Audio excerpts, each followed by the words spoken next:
Hello everyone, कैसे हो आप सब। स्वागत है आप सबका मेरे इस प्यारे से छोटे से यूट्यूब चैनल पर जिसका नाम है क्रैक एग्जाम्स विद अनमोल। तो जैसा कि आप सबको पता है, हम लोग रीजनिंग पढ़ रहे हैं। तो रीजनिंग में आज हम लोग एक बहुत ही प्यारा सा टॉपिक जिसका नाम है डाइस, वो आज हम लोग शुरू करने जा रहे हैं। इस चैप्टर को हम लोग बिल्कुल डिटेल में पढ़ेंगे with full concept and tricks. ठीक है, तो आप सभी को पता है डाइस तो सभी ने देखी हुई है ना। लूडो तो सब खेलते होंगे, तो लूडो वाली डाइस तो सभी ने देखी है ना। तो डाइस क्या होती है तो आप सभी को मालूम होगा इस चीज का। तो आपको पता है डाइस जो होती है इसके कितने फेसिस होते हैं। There are 6 faces in the dice, है ना। डाइस की शेप कैसी होती है, एक क्यूब शेप होती है। और किसी भी डाइस के अंदर कितने फेस होते हैं, 6 फेस होते हैं। तो आपको पता है हमारी डाइस कुछ इस प्रकार से दिखती है ना। मैं बनाने की कोशिश करता हूँ, जैसे भी बनेगी आप लोग मैनेज कर लेना भाई। तो देखिए कुछ इस प्रकार से हमारी डाइस दिखती है ना, एक 3D फिगर होती है।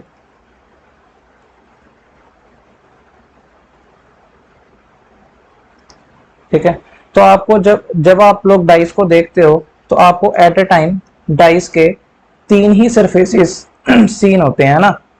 एट ए टाइम जब आपके सामने एक डाइस पड़ी होती है तो आप उसके क्या कर सकते हो, 3 ही फेस देख सकते हो ना जो आपको नजर आते हैं, है ना। एक ऊपर वाला, एक सामने वाला और एक पीछे वाला, है ना। बट जो डाइस होते हैं, डाइस के अंदर कितने फेसिस होते हैं, 6 फेसिस होते हैं, है ना। जो इसके 3 फेसिस होते हैं वो कैसे होते हैं, 3 फेसिस हम क्या कर सकते हैं, सीन कर सकते हैं, है ना।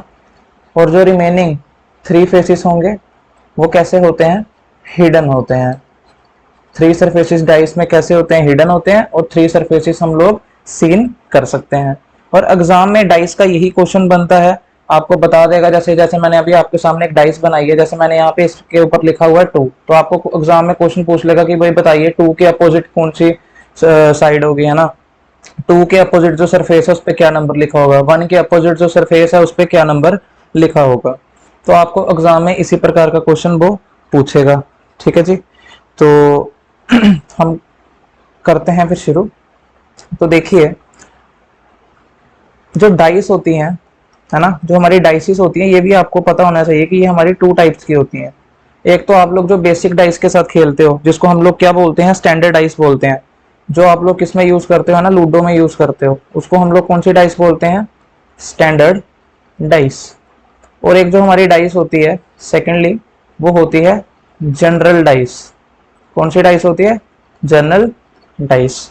अब स्टैंडर्ड डाइस और जनरल डाइस में क्या डिफरेंस होता है, अभी हम उसको सीख लेते हैं।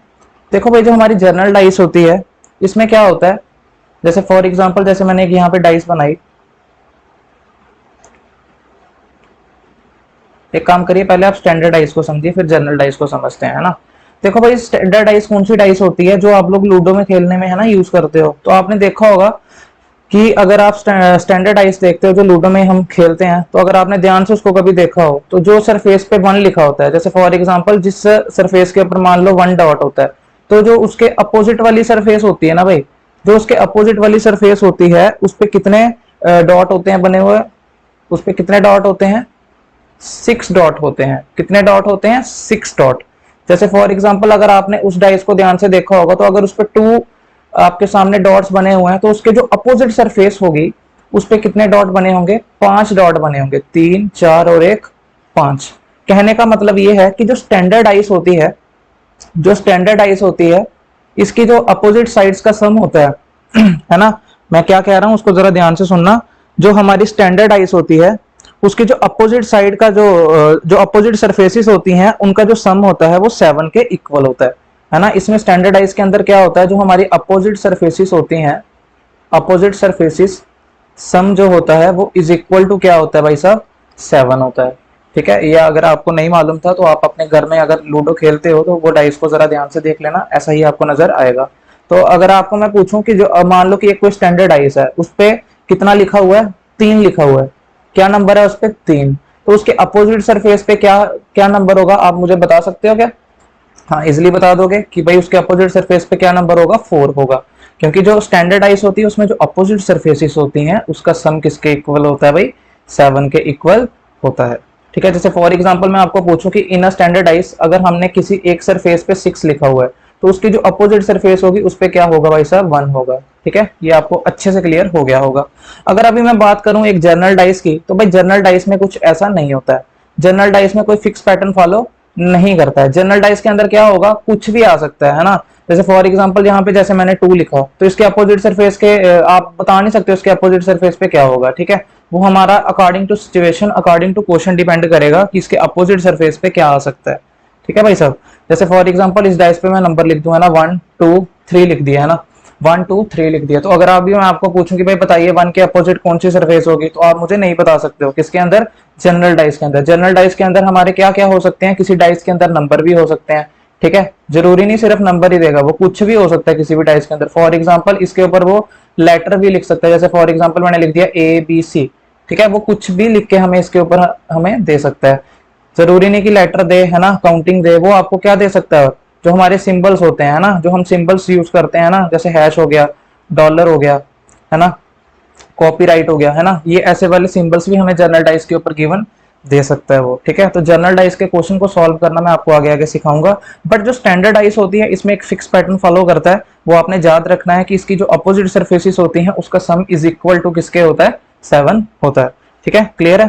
तो अभी आपको इसका ऊपर ऊपर से क्या दे रहा हूँ, ट्रेलर बता रहा हूँ, है ना। तो अभी हम इसके अंदर जाएंगे भाई, क्वेश्चन के अंदर अच्छे से जब सॉल्व करेंगे तो आपको क्लियर होता जाएगा।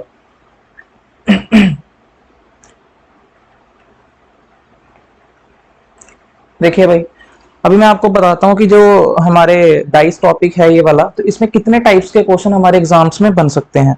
तो भाई अभी तक इस टॉपिक से हमारे एग्जाम्स में जो क्वेश्चन बने हैं वो 5 टाइप्स के ही बने हैं।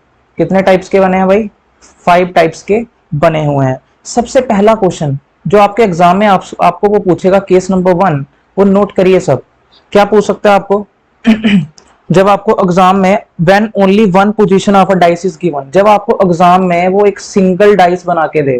ठीक है, क्या दे, एक सिंगल डाइस दे और इसके रिलेटेड वो आपको क्वेश्चन पूछे। ठीक है, आपको एग्जाम में क्या दे, एक सिंगल डाइस का क्वेश्चन आपको देखने में मिल सकता है ना, जिसमें आपको क्या होगी, एक सिंगल डाइस गिवन होगी और इसके रिलेटेड आपको वो कुछ भी क्वेश्चन आपसे पुट कर सकता है। केस नंबर 2, केस नंबर 2 में क्या होगा, आपको केस नंबर 2 में क्या दे सकता है, when only 2 positions of a dice are given. कहने का मतलब ये है कि जब वो आपको एक ही डाइस को दो तरीके से दिखाएगा। जैसे फॉर एग्जांपल मैंने एक ये डाइस बनाई है, इस पे जैसे मैंने लिख दिया 1 2 3, तो मान लो कि एक डाइस उसने आपको और दी, इसी डाइस की उसने आपको क्या दे देनी है, एक पोजीशन और दे देनी है। ठीक है, कहने का मतलब ये है कि आपको एग्जाम में कितनी डाइस की पोजीशन गिवन होगी, डबल। क्या देगा इस केस में, वो आपको डबल डाइस गिवन देगा। ठीक है जी, जैसे फॉर एग्जांपल मैं इस पे लिख दूं 3 4 6, तो आपको उसने क्या करा है, इसी डाइस की एक पोजीशन और दिखाई है, फर्स्ट वाली डाइस की ही एक पोजीशन और दिखाई है, और वो 2 डाइसेस गिवन देगा और आपको 2 डाइस देके एग्जाम में क्या कर लेगा, क्वेश्चन पूछ लेगा। ठीक है जी, अभी इसी केस नंबर 2 के अंदर हमारे पास आगे फिर से कितने 3 डिफरेंट टाइप्स के केस बनते हैं, तो वो मैं आपको तब सिखाऊंगा जब मैं आपको ये वाला केस पढ़ाऊंगा। ठीक है जी, तो ये आपको मैंने बता दिया, 2 टाइप्स के क्वेश्चन तो ऐसे बन जाएंगे। अच्छा, थर्ड टाइप का क्वेश्चन क्या बन सकता है, थर्ड टाइप का क्वेश्चन आपके एग्जाम में क्या बन सकता है, when more than 2 positions of a dice are given. भाई लिखते जाइए आप, मैं बोलूंगा आप लिखते जाना। थर्ड केस क्या बन सकता है, जब आपको एग्जाम में डाइस की 2 से ज्यादा पोजीशन गिवन दे दे। ठीक है, मान लो एक ये होगी, एक ये होगी और एक ये होगी। ठीक है, आपको एग्जाम में क्या करेगा, डाइस की 2 से ज्यादा पोजीशंस एग्जाम में गिवन दे देगा। ऐसा क्वेश्चन हमारा बनता है थर्ड टाइप का। ठीक है जी, तो आप इसको नोट कर लेना। और केस नंबर 4 जो मोस्ट इंपॉर्टेंट है, ठीक है, ये एग्जाम में अक्सर इससे क्वेश्चन देखने को मिला है, जिसको हम लोग बोलते हैं ओपन डाइस। यहाँ पे आपको एग्जाम में जो क्वेश्चन देगा वो एक ओपन डाइस का क्वेश्चन देगा। ओपन डाइस के क्वेश्चन का मतलब क्या है कि आपको एग्जाम में जो डाइस देगा ना, वो डाइस को खोल के देगा। ठीक है, और आपको नीचे ऑप्शंस देगा कि भाई बताओ जब हम उस डाइस को बंद करेंगे तो वो डाइस कैसी नजर आएगी। ठीक है जी, और केस नंबर 5, केस नंबर 5 क्या है, जहां से बड़ा रेयर क्वेश्चन आता है, वो होते हैं language based questions. Language based questions. ठीक है, आपको डाइस के ही क्वेश्चंस पूछेगा वो, बट डाइस बना के नहीं देगा। इस केस में क्या करेगा, वो आपको लैंग्वेज की फॉर्म में क्वेश्चन आपको पूछेगा। तो हम एक एक करके इन सभी केसेस को डिस्कस करेंगे बिल्कुल डिटेल में जाके, और अच्छे से इस टॉपिक को हम लोग कंप्लीट करेंगे, जैसे अभी तक हमने बाकी रिमेनिंग टॉपिक्स को कंप्लीट करा है। ठीक है जी, तो चलिए आज हम लोग पहला केस पढ़ लेते हैं ना। ऐसे तो मैंने आपको ऊपर ऊपर से ट्रेलर दिखा दिया है डाइस का, है ना। तो हम लोग आज इसका फर्स्ट केस नंबर 1 पढ़ेंगे किसका, डाइस का। तो चलिए हम लोग केस नंबर 1 को स्टार्ट करते हैं। एक एक करके मैंने आपको बता ही दिया है कि इसमें कितने केसेस के क्वेश्चन हमसे एग्जाम में वो पूछ सकता है। तो केस नंबर 1 आपके सामने क्या बनेगा, जब आपको वो एक ही डाइस गिवन देगा, है ना, when only one position of a dice is given. ठीक है, तो हम इन वाले क्वेश्चन से कैसे डील करेंगे वो अभी हम अच्छे से सीखेंगे कि एग्जाम में ऐसे क्वेश्चन को हम लोग कैसे हैंडल करेंगे। ठीक है, तो मैं आपके सामने एक क्वेश्चन लेता हूं, आप नोट करना। मैं एक ही बार इस क्वेश्चन की लैंग्वेज को लिखूंगा तो सभी क्वेश्चन में वो सेम ही रहेगी। ठीक है, आपको मैं मतलब कि क्वेश्चन को लिखना सीख लो। क्वेश्चन नंबर 1 देखिए, जैसे फॉर एग्जांपल आपको एग्जाम में एक डाइस बना के देगा वो। ठीक है भाई, डाइस बना लेना एक अच्छी सी आप लोग, मुझे डाइस, मेरी डाइस देख लो कैसे बनती है। ठीक है जी, तो अच्छी बन गई। जैसे फॉर एग्जांपल मैंने इस डाइस पे क्या लिख दिया, जैसे मैंने लिखा एट द रेट। ठीक है, यहाँ पे मैंने लिख दिया डॉलर और यहाँ पे मैंने लिख दिया हैश। ठीक है, आपको क्वेश्चन क्या पूछा उसने, उसने बोला है देयर आर 6 डिफरेंट सिंबल्स। क्या क्या डिफरेंट सिंबल्स बोल रहा है वो, eight the rate, dollar, hash, percentage, copyright and triangle in the given dice at different surfaces। ठीक है, उसने आपको बता दिया there are 6 different symbols, at the rate हो गया, डॉलर हो गया, परसेंटेज हो गया, हैश हो गया, copyright and triangle in the given dice at different surfaces. आपको पता है किसी भी डाइस के अंदर 6 सरफेसेस होती हैं, तो उसने 6 सरफेसेस पर डिफरेंट डिफरेंट सिंबल्स हमें बता दिए हैं, है ना। तो 3 सरफेसेस जो आपको नजर आ रही हैं उस पे आपको सिंबल्स दिख रहे होंगे, एट द रेट, डॉलर और हैश। ठीक है, उसने आपसे क्वेश्चन क्या पूछा, उसने आपसे पूछा what is opposite to dollar. उसने आपसे क्वेश्चन पूछा what is opposite to dollar, कि डॉलर के अपोजिट क्या आएगा। ठीक है, तो ये आप मुझे बताओगे कि डॉलर के अपोजिट क्या आएगा, तो ये मैं आपको सिखाऊंगा अच्छे से। ठीक है, जैसे फॉर एग्जांपल वो नीचे आपको ऑप्शन देगा। भाई जो एक बात मेरी ध्यान से सुन लो, जो डाइस चैप्टर है ना हमारा ये वाला, ये बिल्कुल ऑप्शन डिपेंडेंट चैप्टर है। ठीक है, ये बिल्कुल ऑप्शन पे डिपेंड करेगा। जैसे फॉर एग्जांपल उसने आपको ऑप्शन दे दिया जैसे यहाँ पे आपको कुछ ऑप्शन दे रहा है, जैसे मैंने लिखा eight the rate, dollar, hash, fourth one is triangle.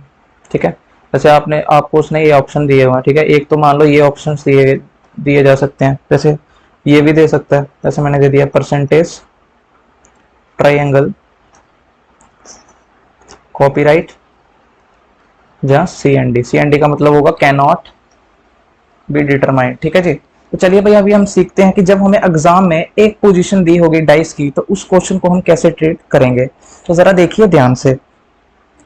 तो भाई देखो, आपको डाइस में जो 3 सरफेसेस नजर आ रही हैं, तो उन 3 सरफेसेस पर आपको कौन कौन सा सिंबल नजर आ रहा है। देखो भैया, आपको नजर आ रहा है एट द रेट, है ना, एक नजर आ रहा है आपको डॉलर और एक नजर आ रहा है भाई साहब आपको हैश। ठीक है जी, और जो भाई सरफेसेस आपको नजर नहीं आ रही हैं उस पर क्या क्या सिंबल होगा, जो सरफेसेस आपको नजर नहीं आ रही उस पर क्या क्या सिंबल होगा भाई, परसेंटेज होगा, है ना, कॉपीराइट होगा और डॉलर होगा। परसेंटेज होगा, कॉपीराइट होगा और क्या होगा भाई साहब, डॉलर होगा। परसेंटेज, कॉपीराइट, सॉरी, और साथ में क्या होगा, ट्रायंगल होगा। ठीक है, देखो भाई 3 सरफेसेस पे तो आपको डायरेक्ट सिंबल नजर आ रहे हैं। ठीक है, और 3 सरफेसेस जो आपको नजर नहीं आ रही है, जो हिडन है, उनमें तो इन तीनों में से कोई भी सिंबल हो सकता है ना, उनमें तो इन तीनों में से कोई भी सिंबल आ सकता है भाई, है ना, समझ रहे हो इस बात को, है ना। जैसे फॉर एग्जांपल जैसे यहाँ पे लिखा हुआ है, उसने क्या लिखा है, जैसे यहाँ पे उसने लिख के आपको बताया है क्या है ये,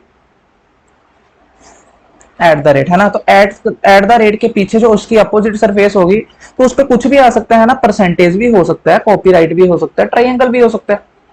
जैसे फॉर एग्जांपल मैं आपको पूछूं, जैसे यहाँ पे उसने डॉलर लिख के दिया, तो इसके अपोजिट क्या क्या आ सकता है, आप बोलोगे भाई परसेंटेज भी आ सकता है, कॉपीराइट भी आ सकता है, ट्रायंगल भी आ सकता है, कुछ भी आ सकता है, हमें क्या पता, हम डाइस के पीछे जाके थोड़ी ना देखेंगे, उसके नीचे जाके थोड़ी ना देखेंगे, है ना। तो इसका मतलब जब आपको एग्जाम में एक पोजीशन डाइस की गिवन होगी, तो जो आपको 3 सरफेसेस नजर आ रही हैं, है ना, जैसे एट द रेट था, डॉलर था और हैश था। तो इसके अपोजिट कौन कौन सी सरफेस आ सकती है जो आपको क्वेश्चन में उसने दी हुई है ना, जैसे परसेंटेज हो गया, कॉपीराइट हो गया, ट्राइंगल हो गया, है ना, ये पीछे कहीं भी हो सकती है क्योंकि हमें तो नहीं पता है कि पीछे क्या है।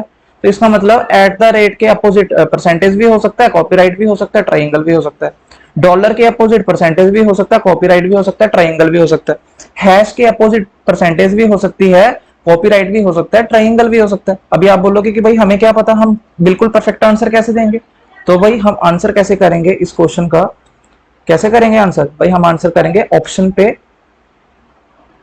ऑप्शन को देख के, है ना। तो जैसे देखो उसने आपसे क्वेश्चन पूछा था what is opposite to dollar, तो डॉलर के अपोजिट तो भाई परसेंटेज भी हो सकती है ना, कॉपीराइट भी हो सकता है और ट्राइंगल भी हो सकती है। तो हम जाते हैं ऑप्शंस पे। तो जरा आप ऑप्शन को अगर ध्यान से देखो तो डॉलर के अपोजिट भाई, तो डॉलर तो कभी नहीं आएगा, है ना। डॉलर के अपोजिट कभी तो डॉलर नहीं आ सकता। डॉलर के अपोजिट कभी हैश भी नहीं आ सकता क्योंकि हैश तो डॉलर के साथ ही है ना, जो हमें नजर आ रहा है वो तो अपोजिट आ ही नहीं सकता, है ना। और क्या हो सकता है, और डॉलर के अपोजिट क्या आ सकता है भाई, देखो क्या डॉलर के अपोजिट एट द रेट आ सकता है। भाई आप बोलोगे एट द रेट भी नहीं आ सकता क्योंकि एट द रेट तो हमें साथ ही नजर आ रहा है ना, तो वो अपोजिट तो नहीं होगा। इसका मतलब क्या बच गया, ट्राइंगल बच गया। तो आप देख सकते हो डॉलर के अपोजिट तो ट्राइंगल भी आ सकता था, तो इसका मतलब यहाँ पे इस ऑप्शन के अकॉर्डिंग ट्राइंगल बिल्कुल सही हो जाएगा। क्लियर हो गया होगा आप सबको, ठीक है जी। अगर आप नेक्स्ट को देखो, इन वाले ऑप्शन से करो इलिमिनेट, तो भाई मैं आपको पूछूं क्या डॉलर के अपोजिट परसेंटेज आ सकती है, आप बोलोगे भाई हाँ आ सकती है ना। क्या डॉलर के अपोजिट ट्राइंगल आ सकता है, आप बोलोगे हाँ भाई आ सकता है। क्या डॉलर के अपोजिट कॉपीराइट आ सकता है, आप बोलोगे भाई हाँ आ सकता है। भाई हम बोल लेना सकते हैं श्योरली होके कि एक वो इनमें से कौन सा होगा कि जो इन्हें इसके अपोजिट आएगा, है ना। वो परसेंटेज भी हो सकता है, कॉपीराइट भी हो सकता है और ट्राइंगल भी हो सकता है ना। तो इसका मतलब हम इन ऑप्शंस के अकॉर्डिंग क्या आंसर देंगे, C and D. C and D का मतलब कैन नॉट बी डिटरमाइंड। तो चलिए आपके स्क्रीन पे क्वेश्चन नंबर सेकंड है, अभी इसको सॉल्व करते हैं हम लोग। तो देखिए इसको कैसे करेंगे। तो आपको एक सिंगल पोजीशन दी है डाइस की, जिसपे हमने क्या लिखा हुआ है, जो आपको सरफेसेस से नजर आ रही है उस पर ए बी सी लिखा है, और टोटल लेटर्स जो हैं वो हैं ए बी सी डी ई और एफ है, ठीक है। तो ए बी सी आपको नजर आ रहा है, ठीक है। तो टोटल जो लेटर्स हैं मैं अभी शॉर्ट में लिखूंगा क्वेश्चन को, ठीक है, ऐसे लिखूंगा तो टाइम वेस्ट होगा। तो टोटल लेटर्स है वो है A B C D E F. अभी आपने मुझे बताना है what is opposite to, what is opposite to D, D के अपोजिट क्या आएगा, ठीक है। तो क्वेश्चन को सॉल्व करने की अप्रोच सेम रहेगी जो मैं अभी आपको सिखा चुका हूं। तो मैंने आपको बताया था इनके जो आंसर्स हैं वो ऑप्शन पे डिपेंड करेंगे। तो मैं अभी आपको ऑप्शन देता हूं, जैसे मैंने यहाँ पे ए लिखा, बी लिखा, डी लिखा और यहाँ पे लिख दिया सी एंड डी, ठीक है जी। जैसे एक और ऑप्शन लिखो, जैसे मैंने लिखा डी ई एफ और डी, ठीक है। तो चलिए आप मुझे आंसर करने की कोशिश करिए। तो बहुत सिंपल है, मैं आपको सिखा चुका हूँ। आपको पता है कि जो आपको सरफेसेस नजर आ रही हैं वो क्या है, ए बी सी, ये तो एक साथ ही रहेंगे, है ना। तो इसके अपोजिट क्या आ सकता है जो आपको नजर नहीं आ रहा है, डी भी आ सकता है, ई भी आ सकता है, एफ भी आ सकता है, ठीक है। तो आपको उसने पूछा है डी के अपोजिट क्या आएगा, भाई डी के अपोजिट तो सी भी आ सकता है, बी भी आ सकता है, ए भी आ सकता है, बट क्या डी के अपोजिट कभी ई और एफ आ सकते हैं, भाई नहीं आ सकते, क्योंकि डी ई और एफ का जो पेयर है वो साथ में है ना। अगर आपको एबीसी नजर आ गया है तो इसका मतलब डी ई एफ क्या होंगे, साथ साथ होंगे, है ना। ये बिल्कुल क्या होंगे, साथ साथ होंगी सरफेसेस, है ना, एक दूसरे के एडजेसेंट सरफेसेस होंगी। तो अभी उसने डी के अपोजिट पूछा है, तो भाई डी के अपोजिट देखिए इस ऑप्शन के अकॉर्डिंग अगर मैं देखूं तो डी के अपोजिट ए भी आ सकता है, बी भी आ सकता है, बट डी के अपोजिट कभी डी नहीं आएगा, है ना। बट ए भी आ सकता है, बी भी आ सकता है। मैं श्योरली नहीं बोल सकता ए आएगा या बी आएगा, इसलिए हम क्या टिक करेंगे, सी एंड डी को, कैन नॉट बी डिटरमाइंड, भाई नहीं पता लगा पा रहे हैं। अगर इसके अकॉर्डिंग देखूं तो क्या डी के अपोजिट कभी डी आएगा, भाई नहीं आएगा। क्या डी के अपोजिट कभी ई आएगा, नहीं आएगा। क्या डी के अपोजिट कभी एफ आएगा, नहीं आएगा, क्योंकि ये जो तीन सरफेसेस है ना, ये तीन सरफेसेस तो एक साथ रहेंगी, डी ई एफ तो एक साथ रहेगा, क्योंकि एबीसी तो आपको नजर आ रहा है ना। इसका मतलब डी ई एफ क्या होंगे, इसके अपोजिट सरफेसेस पर होंगे एक साथ।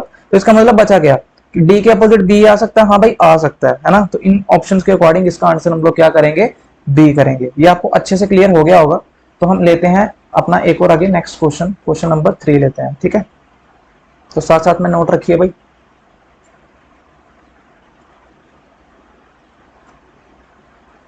तो क्वेश्चन नंबर 3 नोट करिए, डाइस बना लीजिए।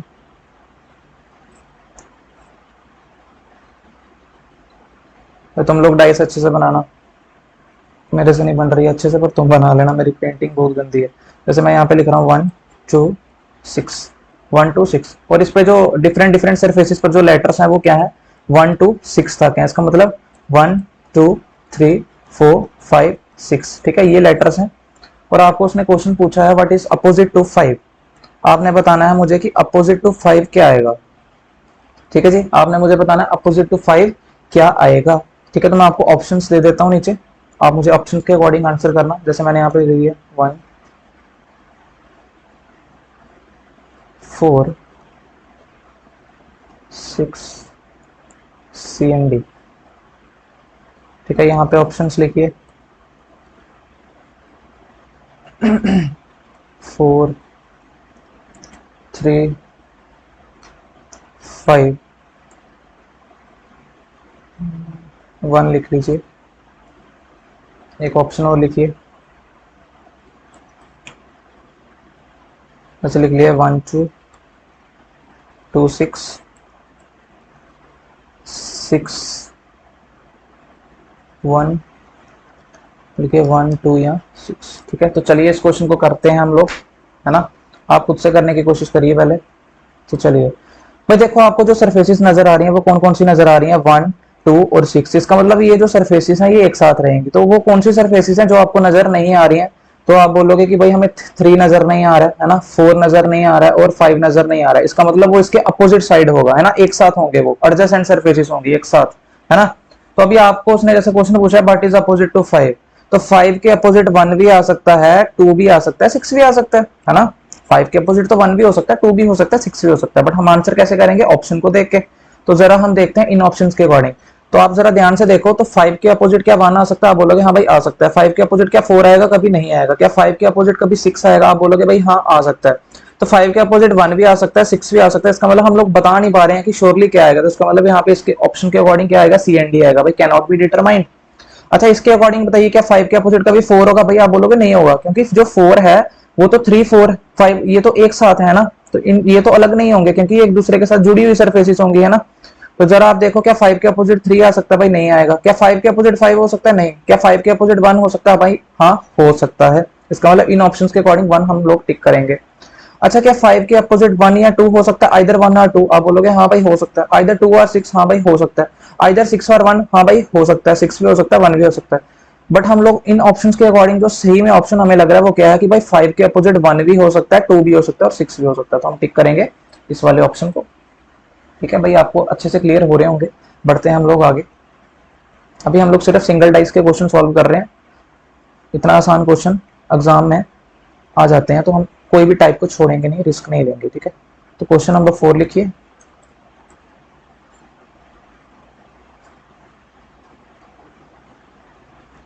जैसे क्वेश्चन नंबर 4 है, तो क्वेश्चन नंबर 4 में जैसे उसने आपको दिया है 1 2 3, तो आपके पास जो लेटर्स हैं वो क्या है, वही 1 to 6 हैं।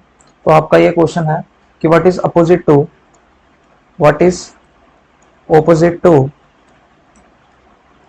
1, 1 के अपोजिट क्या आएगा। ठीक है, तो मैं आपको ऑप्शन देता हूँ। ठीक है, ऑप्शन को अकॉर्डिंग आंसर देना।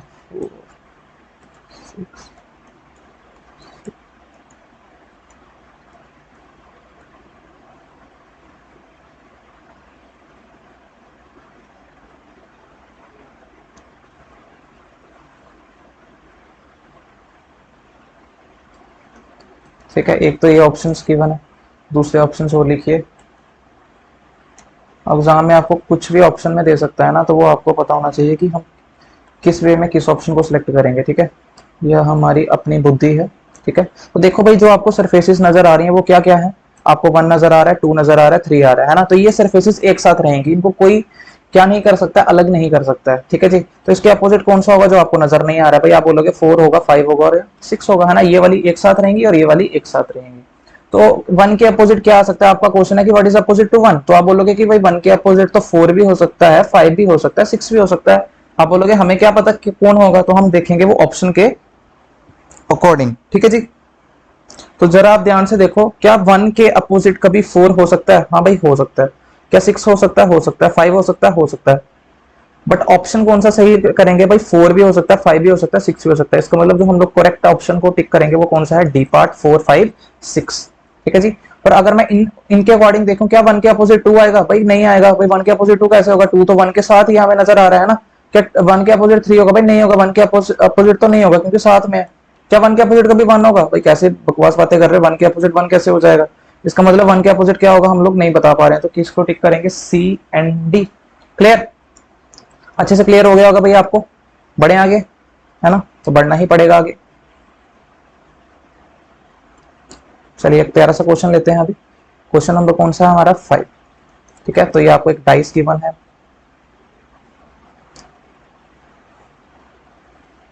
जैसे इस पे मैंने लिखा 1 2 3।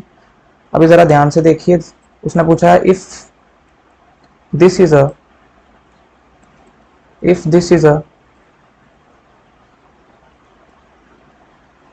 यहाँ पे लिख लेते हैं, if this is a standardise, if this is a standard dice, then what is opposite to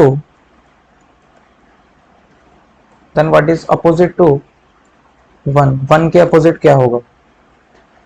तो आपके ऑप्शन है कुछ इस प्रकार से।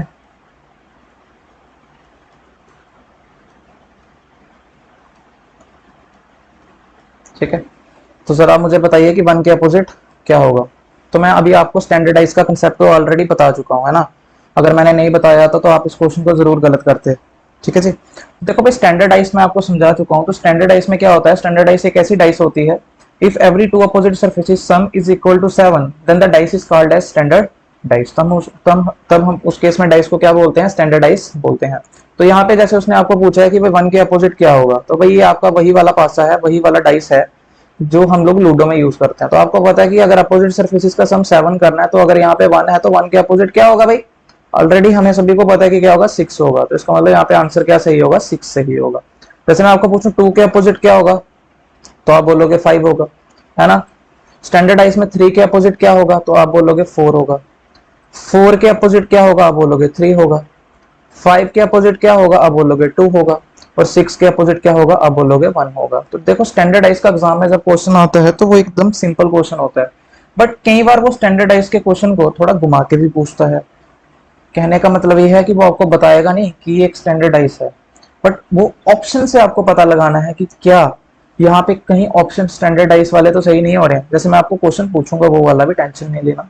ठीक है, तो ये स्टैंडर्डाइज का एकदम सिंपल सा क्वेश्चन है जो एग्जाम में अक्सर देखने को मिल जाता है। ठीक है जी, तो बढ़ते हैं आगे। कितने क्वेश्चन हो गए? 5 क्वेश्चन हो गया आई थिंक। क्वेश्चन नंबर 6 लिखिए।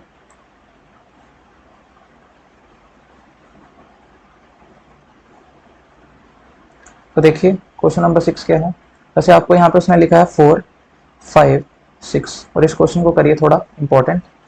ठीक है, अभी मेरा क्वेश्चन आपसे ये है कि व्हाट इज, देखो टोटल जो नंबर्स हैं वो कितने हैं? 6 सरफेसेस पे 1 to 6 हैं। ठीक है जी, तो मेरा क्वेश्चन ये है कि व्हाट इज अपोजिट टू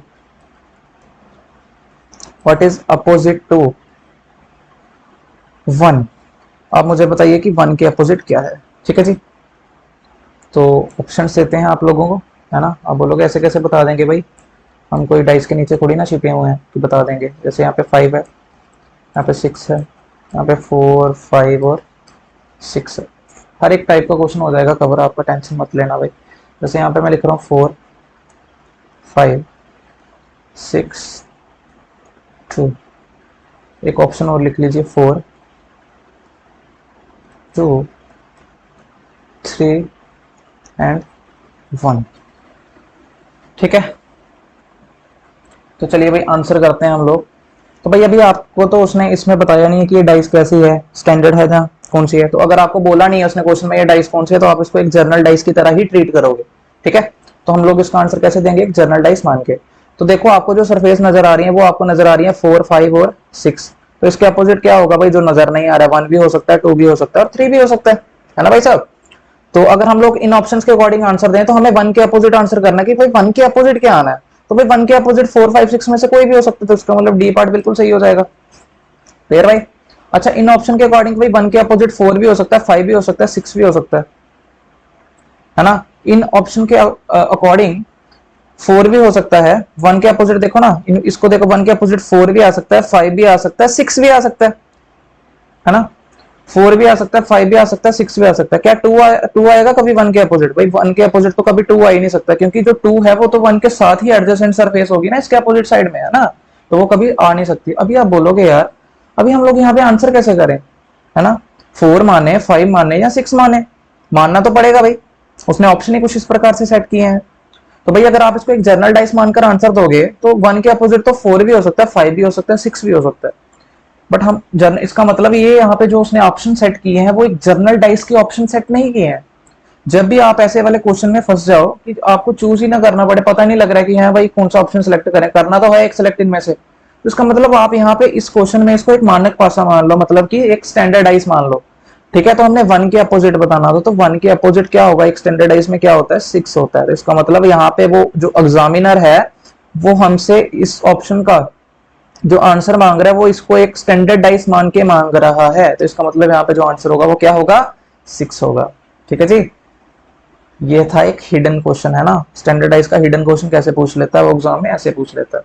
ठीक है, अच्छा अगर हमें इसके अकॉर्डिंग आंसर करना हो कि 4 आएगा, 2 आएगा, 3 आएगा या 1 आएगा, अभी इसको देखो, क्या 1 के अपोजिट कभी 3 होता है, भाई नहीं होता है। क्या 1 के अपोजिट कभी 1 आता है, नहीं आता है। क्या 1 के अपोजिट कभी 2 आ सकता है, यहाँ पे नहीं आ सकता है। क्या 1 के अपोजिट 4 आ सकता है, भाई हाँ आ सकता है। ठीक है, तो इस क्वेश्चन की हेल्प से आपके है ना सारे डाउट्स क्लियर हो गए होंगे। अभी एक क्वेश्चन मैं और लूंगा, है ना, मुझे लगता है कि शायद वो वाला डाउट भी क्या पता आपके अंदर पैदा ना हो जाए, तो हम उसको भी एक क्वेश्चन में कवर करेंगे।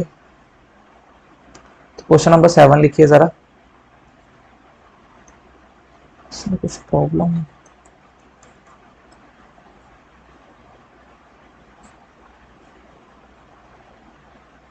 ये देखो कितने प्यारे डाइस बनाता हूँ, है ना, यहाँ पे लिखो 1 2 5, वही सेम है कि आपको जो लेटर्स दिए हैं वो 1 to 6 दिए हैं।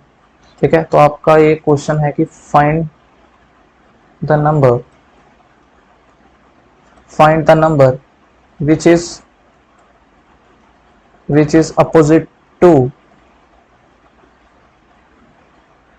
2। आपने नंबर बताना है जो 2 के अपोजिट है। ठीक है, तो मैं आपके सामने ऑप्शंस रखूंगा तो फिर ही बताना। जैसे यहाँ पे मैंने लिखा 3 4 6, 3 4 या 6। ठीक है, एक तो ये ऑप्शन का पेयर है आपके पास, एक तो ये पेयर है 3 1 2 5, एक ऑप्शन का पेयर लिख लीजिए 3 4 6 5। ठीक है, तो देखिए 2 के अपोजिट पूछ रहा है, तो देखो भाई सबसे पहले तो आपको जो सरफेसेस नजर आ रही हैं वो 1 2 5 एक साथ नजर आ रहा है, तो इसका मतलब इसके अपोजिट क्या होगा, है ना, जो नहीं नजर आ रहा है 3 हो सकता है, 4 हो सकता है और 6 हो सकता है ना। तो देखते हैं ऑप्शन के अकॉर्डिंग क्या आएगा। तो 2 के अपोजिट बताना है हम लोगों ने, तो क्या 2 के अपोजिट 3 आ सकता है, हाँ भाई आ सकता है, 4 भी आ सकता है, 6 भी आ सकता है, इसका मतलब आइदर 3 4 और 6। ठीक है, अच्छा इन ऑप्शंस के अकॉर्डिंग 2 के अपोजिट क्या आ सकता है, इन ऑप्शंस के अकॉर्डिंग 2 के अपोजिट 1 तो नहीं होगा, 2 नहीं होगा और 5 भी नहीं होगा, इसका मतलब 3 इज द राइट आंसर। अच्छा ये वाले ऑप्शन के अकॉर्डिंग बताना, क्या 2 के अपोजिट 3 हो सकता है, आप बोलोगे हाँ भाई हो सकता है। क्या 2 के अपोजिट कभी 4 हो सकता है, आप बोलोगे हाँ भाई हो सकता है। क्या 2 के अपोजिट कभी 6 होगा, क्या 2 के अपोजिट कभी 6 होगा, हाँ बोलोगे हाँ भाई हो सकता है। क्या 2 के अपोजिट कभी 5 आएगा, नहीं आएगा, क्योंकि ये एक साथ सरफेसेस हैं, एडजेसेंट हैं, तो ये तो नहीं आएगा। अभी आपने इनमें से सेलेक्ट करना है ना भाई, करेक्ट आंसर क्या है, 3 है या 4 है या 6 है ना, 3 है या 4 है या 6 है। तो हमें 2 के अपोजिट बताना है, किसके अपोजिट बताना है, 2 के अपोजिट हमने इसका आंसर करना है। तो अभी देखना कैसा आंसर करते हो आप लोग, है ना, 2 के अपोजिट 3 भी आ सकता है, 4 भी आ सकता है और 6 भी आ सकता है ना, 3 भी आ सकता है, 4 भी आ सकता है, 6 भी आ सकता है। अभी बच्चे यहाँ पे इसको क्या मानेंगे कि हाँ भाई ये तो एक स्टैंडर्डाइज का क्वेश्चन है ना। तो देखो स्टैंडर्डाइज मान के करना क्या होता है, तो अगर आप इसको स्टैंडर्डाइज मान के करोगे ना, तो अगर आप इसको स्टैंडर्डाइज करके करोगे तो देखना क्या 2 के अपोजिट अगर 3 हो सकता है स्टैंडर्डाइज में, नहीं हो सकता, क्योंकि सम तो 5 बनेगा। क्या 4 हो सकता है, नहीं भाई सम तो 6 बनेगा। क्या 6 हो सकता है, भाई नहीं हो सकता, इसका मतलब सम क्या बनेगा, 8 बनेगा। तो अगर आप लोग एग्जाम में होते ना तो आप लोगों ने पक्का किसको टिक मार के आनी थी, 5 को मार के आनी थी, है ना। आपने बोलना था कि भाई ये तो एक स्टैंडर्डाइज बना देगा ना, 5 + 2 कितना हो रहा है, 7 हो रहा है, बट आप 5 को भी नहीं टिक करोगे। 5 को टिक क्यों नहीं करोगे, कि भाई जो 5 है वो तो 2 की एडजेसेंट सरफेस है ना, इसके साथ वाली सरफेस है, ना कि इसके अपोजिट सरफेस। ये वाले ऑप्शंस मैंने इसलिए सेट किए थे कि मुझे पता था कि आपने गलती करनी थी, इसमें आपने 5 देखना था और आपने देख लेना था कि भाई ये तो एक स्टैंडर्डाइज बना देगा, बट ऐसा नहीं करना है। कि ये एक एडजेसेंट सरफेस है तो एडजेसेंट सरफेस को कहीं अपोजिट सरफेस नहीं मान लेना। एग्जाम में ऐसे ऑप्शंस आपको नहीं दिए जाएंगे, ठीक है। ये सिर्फ मैंने ही दिए थे चेक करने के लिए, ठीक है। ये ऑप्शन सारे के सारे क्या है, गलत है, ठीक है। तो हमने अच्छे से single position of a dice को डिस्कस कर लिया है। तो हम नेक्स्ट वीडियो में डिस्कस करेंगे जब हमें डाइस की एक से ज्यादा पोजीशन गिवन होंगी, ठीक है। तो उसमें भी डिफरेंट डिफरेंट केसेस हैं, तो हम इसको पढ़ेंगे अपनी नेक्स्ट वीडियो के अंदर। तो आप इस वीडियो को अच्छे से रिवाइज करके आना, नेक्स्ट क्लास में अच्छे से प्रिपेयर करके आना। तो आज के लिए इतना ही, ख्याल रखें, खुश रहें, बाय बाय।